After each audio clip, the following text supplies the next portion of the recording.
You know how to book flights and hotels. All you're missing is a tool to plan the travel experiences you'll have once you arrive. That's why you need Viator. Book guided tours, excursions, and more in one place. There are over 300,000 travel experiences to choose from, so you can find something for everyone. And Viator offers free cancellation and 24/7 customer support for worry-free travel. Download the Viator app now and use code Viator10 for 10% off your first booking in the app. Find travel experiences for you. Do more with Viator. What's the easiest choice you can make? Window instead of middle seat? Picking a vendor who sends a great gift basket? Outsourcing business tasks you hate? What about selling with Shopify?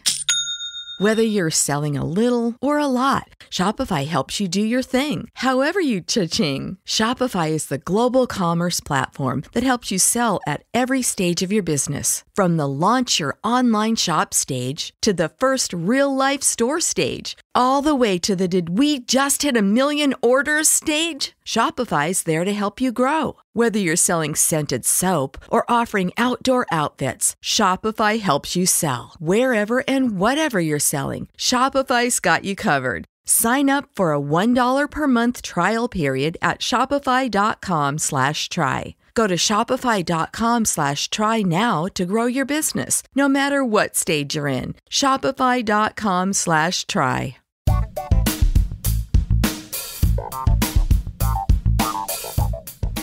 Hi there, Jason DeLine here. Welcome to another supplemental edition of Comedy Album Book Club. At our last podcast taping, we had our guests Adam Wilson and Derek Forgy talk with me about Bill Hicks's album, Arizona Bay. And we went off on a few tangents. Some of them we left in the podcast. Some of them were enough to create a whole other thing. This is that thing.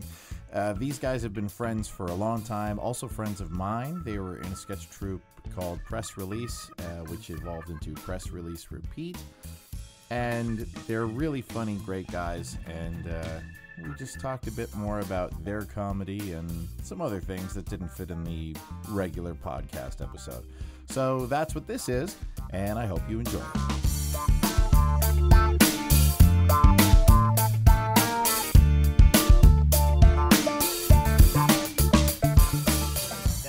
That's a good one to come in on. So anyway, the guy with Down syndrome has AIDS, and we're back. Are we rolling? Oh, that's unfortunate. That was not something I wanted to say with my mouth. Well, be more careful. Say it with flowers. Yeah, say it with flowers. We were just talking about some of the glory days of sketch, some of the things we've done back in the day. We so were. And it made me think there's some parts that you used to do, Adam, in Press Release Repeat that felt very Hicks-inspired to me. There were a couple of points where I don't know if it was a character. I feel like it was a character. You'd come out, and I remember one specifically where you sat on the edge of the stage and you sort of philosophized for a bit. And the last line of that was, maybe there weren't any good old days. Yeah, man. Whoa, like that. That was in a comedy show. Like that. That was some heavy stuff. Yeah, I used to take myself very seriously. It was the night.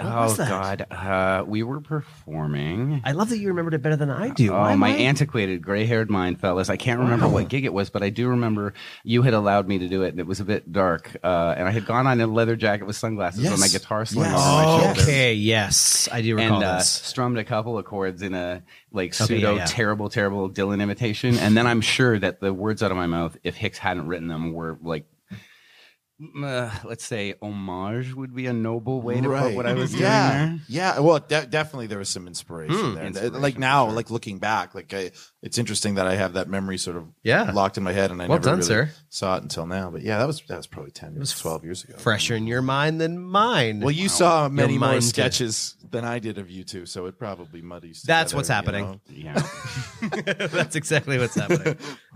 I enjoyed your stuff a lot more back in the day, but then I wasn't, like sweating in the wings while you were, you know what I mean, doing your stuff. Yeah, I was like, this is great company. I love it. Now I'll take the Hicks move and plaster on a fake smile and try and plow through this shit one more time. There you go. You got it in. You were hoping I to get that line in I there. needed to say it. You really wanted to get that line in. Yeah, he did. I've been He's trying. incorrigible. If I can get it in again. Oh, so predictable.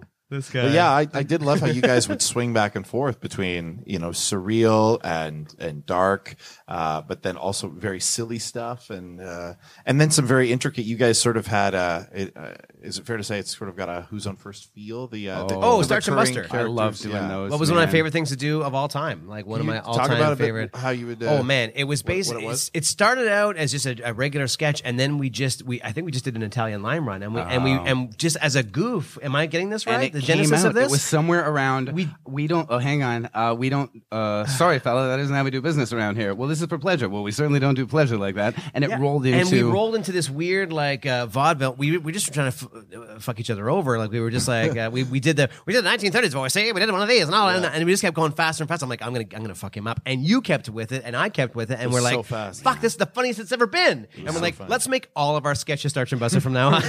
So we just wrote a bunch of vaudeville stuff, and then we just tightened it up, and it was one of the most fun things we've ever done. I remember it was something I looked forward to. In a lot of your shows, you would have a new one of those, and then you ended up making it a runner where you would do 4 of that in the same show, and there was almost an arc to it. And I was Misty. Those are good times. Yeah, man. I was Buster. You were Starch. I was always trying. I was always trying to scam this guy, and you were like, no, rules are important. So that was always the gig, right? You were always up to something shifty, and I just was never having any of it. Yes, until the end. It's a very good summry of that. That's exactly what it is. I think my favorite line that you ever did was, "You are not getting into the cinematic. You know it probably better than I do. You are not getting into the cinematic masterpiece, and that is all 37 flavors of final." It was just fucking every single time you did that line, I'm like, God, I love this man. He's my hetero life mate forever. Yes, I love you too. I'm on stage and I'm snickering to myself. Snickerdoodles. My favorite thing of yours ever, and now we're just totally jerking him here. But my favorite thing you ever did, and you've said so many funny things in so many funny ways that I never expected. But my favorite ever was in a sketch where you were playing a character in a workplace. It was so odd, and no one could connect to him. And at one point, you said, "I wonder if I could steal this room." And you did it while glancing at the entire surface perimeter of the room and everything and everyone in it. And you said, "I wonder if I could steal this room." And it just every time I think of that, no matter where I am, I giggle. You know what that was? That is classic SNL last sketch of the night when we didn't write an ending. It was just like, I don't have a fucking ending to this. Adam walks off, Tessie walks off, and I'm just like, I'm holding a drink going, I got fuck all, everybody. Wonder if I can steal this room. Lights. That's it. That's it. Well, it also speaks to one of the things that I like most about how you perform, Derek, is that you can talk very fast with a lot of energy, a lot of just very impatient. And, so when it stops for a second and you have that little introspective moment, that always lands for me. It's just, hey, wait a second. And the feel of it is so unexpected, and then usually there's a joke that accompanies it. I'm very annoying. But when you're not, it's a joy. And those are rare moments. I'll take the assist on that burn. I agree with what JD said when the silence between things. Like, everyone liked when you would do the super drunk girl, right? Oh, yeah. That was the tragically hip. But the best bit of that was not any of the ridiculous things you said or the ridiculous behavior you manifested, which was perfect. It was when the other character who was rejecting you said something and watching you in silence try and fail to parse out what had just been said to you. Right, yes. And not get it at all. Oh my God. I touched you so much in that sketch. I played like a middle-aged drunk girl, and I was all over this man. Like, I'm just like, you want to know something? I'm touching his face. I'm touching his like, do you want to know something? Do you want to know something? I think you're fucking hot. I don't give a shit who thinks about it, and whatever, I don't even care. And I'm just like, run my hand up and down you. But no, and that's what drunk people do. They set up a whole bunch of that drunk people do this all the time. What they try to do is they want to say something really important, but they tell you how important it is, and they never get to the important thing. They say like 8 ways of like, I want to say something. I want to say something. Shut up. It's important. I want to say something, and listen, it's important because I wanted to say this for a long time. And shut up, everybody. Shut up. It's important. Here's the thing. No, you're going to think I'm fucking drunk. I don't care. But it's the thing. Okay, shh. I've been thinking about this. So here's what I'm going to do. Here's what I'm going to do. It's really important, and I want you to not forget about it, okay? Here's what it's going to do. I'm going to... Don't. Everybody shut up for a second. Here's what's going to happen. I'm going to tell you this, and I don't want you to fucking forget, because it's the thing. Okay, I said this, I was thinking it, and then I wanted to say it, so I'm just going to say it. Fuck it, I'm just going to say it. Here it is. So, shut up. Listen, here it is. Like, it never gets it. I'm going to capsule that on, here is something you absolutely must know and certainly never will. That's it. Yeah, that's it. That's it. That's what drunk people do all the time. No, it's okay that I'm drunk, but fuck, whatever. Okay, since we're on this extended wank, I just want to do this a little bit. I want to ask. I want you to. Could you tell me the ways your character, Buster? But I was Buster. You were Starch. You were Starch. I was Buster. Yes. One of the bits I loved was you were the bus driver, Adam, and then Buster only paid, I think, half the fare. I wonder if we have this. Do you think we have this in there? I don't know if we. This is gonna be fucking hard. I don't think we can do it. I don't think I can pull it out. What was your question? I was hoping you could just give me examples, not even necessarily in the character and the whatever, but of the excuses of why he didn't pay the full fare. Here's one I do know. I do know the movie one. Oh, the at movie the cinema, one yeah. Cinema, Okay. but $5. Okay, $5 down. I was like, sorry, fella, you've only paid half the fare. I cannot let you watch this picture. only watching half. That's not how it works. What if I close my eyes and just listen? No. What if I plug my ears and just watch? Never gonna What if happen. I blink my eyes like this? Ain't the quickest horse in the race, are you, son? Insulting me? Well, that is not what I came here for. Well, what did you come here for? I came here to watch the moving pictures. Well, you haven't paid to see him. Anyway, that was. Ooh, that's old. I'm sorry, I went rusty way too quick. We're on you. rusty and dusty. Well, that's great. Rusty and dusty. And the bus thing was similar because it was you were saying you only paid half the fare. Well, I'm only going half. I'm only going one stop. And then, it's like you're something and by stupid like that. the end of the argument, you were at where you were going to. Yes, I've arrived. Ding. Right, this is me. This is me. Ding. I'm getting off and that was it. Great stuff. Didn't we actually audibly end a few of them with ma-na-na-na? No, we actually audibly ended them with ma-na-na-na because it was the 30s. When we performed the we are sketches, 87 Derek and I years started old. working together in I'm 1918. 87. He's 82. And after a long and storied career, around about 32, we broke up for a little while. Amazing. Yeah. Anyway, let's move on. You've looked better. I like that.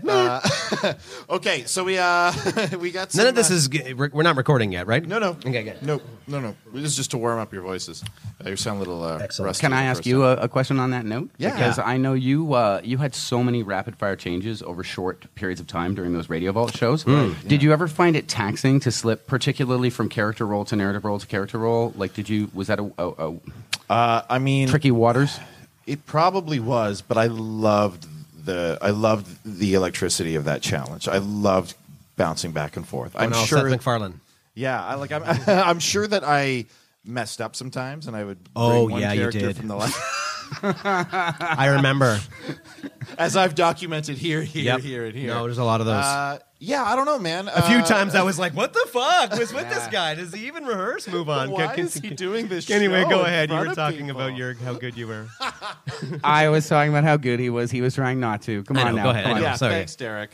Put the paddle Come down. on. You did. Continue. I had tons of fun. I love those characters, and I feel like I was inspired a lot by people like Phil Hartman.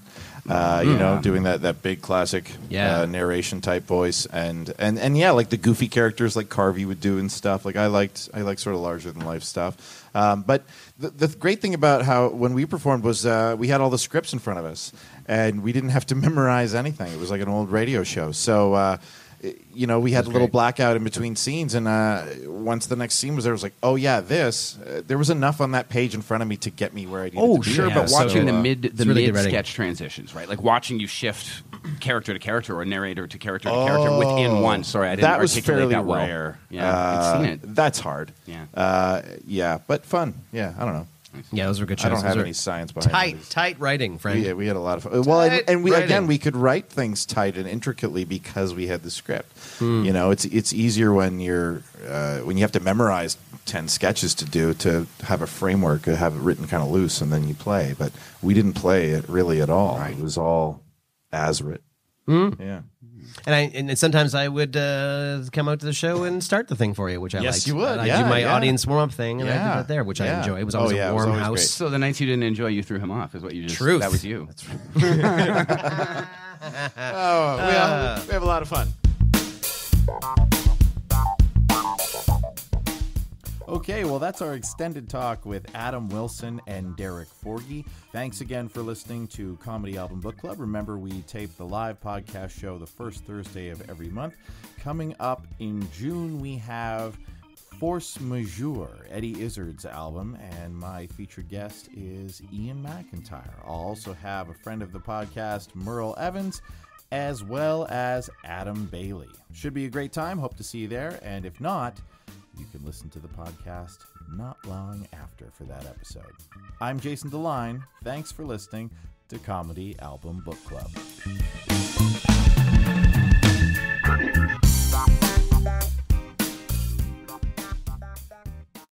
You know how to book flights and hotels. All you're missing is a tool to plan the travel experiences you'll have once you arrive. That's why you need Viator. Book guided tours, activities, excursions, and more in one place to make your trip truly unforgettable. Viator has over 300,000 travel experiences to choose from. Everything from simple tours to extreme adventures and all the niche, interesting stuff in between. So you can plan something that everyone you're traveling with will enjoy. Real traveler reviews give the inside scoop from people who've already been on the experiences you're considering. So you can plan with confidence. Free cancellation helps you plan for the unexpected. And 24/7 customer support means you can travel worry-free. Download the Viator app now and use code Viator10 for 10% off your first booking in the app. Find travel experiences for you. Do more with Viator.